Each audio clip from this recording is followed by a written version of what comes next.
welcome to Cindy's Library. This is Cindy, and today I am going to talk about what I have read thus far in the month of November. So let's get to it. So I read The Oxford Inklings, Lewis Tolkien and Their Circle by Colin Duriez. Hope that's how you say his name. Anyway, this was an interesting book. It's kind of in the same vein as The Company They Keep by Diane Glyer. It's what it says on the tin about the Inklings and their circle. What's particularly nice about this, though, is that it stops and talks a bit about when each major Inkling, or even not major Inklings, joined the circle, who they were, etc. And I really enjoyed it. Let's see if I can find. This was written by Lord David Cecil, an Inkling, talking about the Inklings years later. I'm not sure exactly how many offhand, but this is what he said. The qualities then that gave the Inklings their distinctive personality were not primarily their opinions. Rather, it was a feeling for literature which united in an unusual way scholarship and imagination. To study a book in translation or without a proper knowledge of its historic background would have been to them unthinkable. They were academic in the best sense of the word, but, and this made them different from most academics, they also read imaginatively. The great books of the past were to them living in the same way as the work of a contemporary. And I think that's a very good way to sum everything up. I also read Goodbye, Mr. Chips by James Hilton. I believe Mr. Chips is a nickname of sorts, not surprising since Mr. Chips worked at a boys' school his entire career. And when we start, Mr. Chips is probably in his 80s, I want to say, something like that. And we are past World War I, probably a good 20-ish years past World War I. I would say so. Anyway, he just retired shortly before World War I started. So 15 to 20 years, I would guess.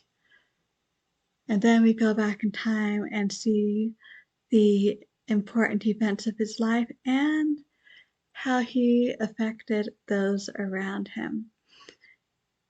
Just a simple school teacher, Latin teacher, you might think. And yes, but there's so much more to the story, and it is wonderful. Sorry about that.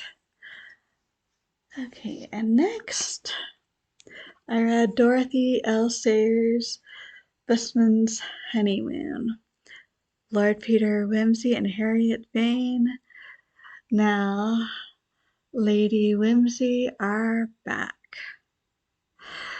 And indeed, it is their honeymoon. In fact, there's kind of a preface, which is kind of funny because it's from multiple viewpoints talking about their wedding. Everyone from the Dowager Duchess to Lady Henrietta and all sorts of other people in between. Very fun.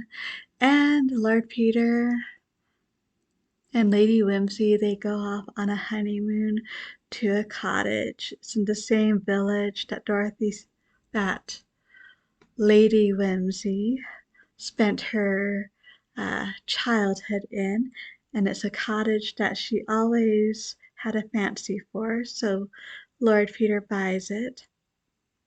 But they arrive and no one's there, nothing's ready. And the next day, they discover the owner dead in the cellar. And things go on from there. Oh, poor Lord Peter and Lady Whimsy. But such a fun story in so many ways. Fun to see them as newlyweds. Not only for the fun part of that, but to see them working out how their relationship is going to be moving forward now that they are married.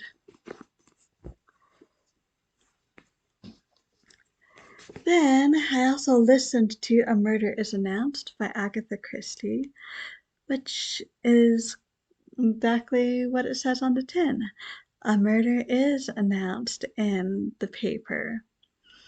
And at first, everyone thinks it's a joke. A bunch of people come over to the house where it's announced, kind of uninvited. And they think it's a joke, a murder mystery type thing. But there does end up, at the time specified, confusion and then someone dead. And of course, Miss Marple is friends with the wife of the vicar of this particular village, not St. Mary's Mead, and she's even staying there for a bit. And so, of course, when the police are baffled, Miss Marple comes to the rescue.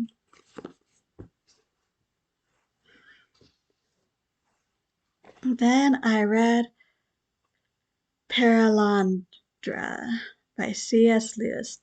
This is second of his space trilogy. First time we went to Malacandra, which we finally learned was Mars. Now we're going to Perelandra, Venus. This is basically a rewriting of Paradise Lost, except for the fact that Perelandra is at the very beginning stages of habitation, intelligent habitation anyway, we should say. There's an Adam figure and an Eve figure, and Ransom is back. He is asked by the Eldil to go to Perelandra and help to prevent a fall. So this is C.S. Lewis's meditation on Paradise Lost and Genesis, one could say. Didn't enjoy this quite as much as the first one, although there are a lot of interesting things in here. At least not this time, and I'm not quite sure why. Well, there is a lot of description, and Ransom does spend a lot of time by himself alone at first. That may have a part to do with that. And during the whole thing until the very end, we have the Green Lady, Perelandra's version of Eve. We have Ransom, and we have the Unman who arrives from Earth as well. For most of the book, aside from the beginning setting off and the ending. So, enjoyed it. And that's all on that pile. So, let's double check here. That does seem to be all that I have finished in the first half of the month. But don't worry, I am in the middle of other things, so we'll hope for a strong finish this month. How has your November reading been going so far? Love to hear about it. Thank you so much for stopping by. I truly do appreciate it. So until next time, I hope we all stay safe and healthy, and as always, happy reading.